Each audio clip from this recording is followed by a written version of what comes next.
Use protection when handling inks, as they are corrosive.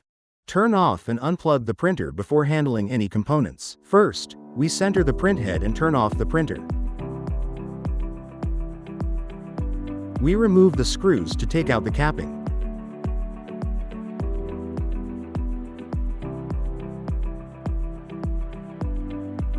We detach the tubes.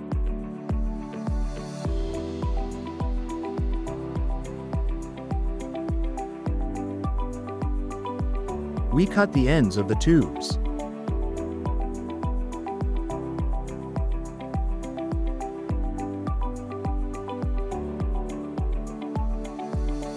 We place the tubes into the new capping and position it.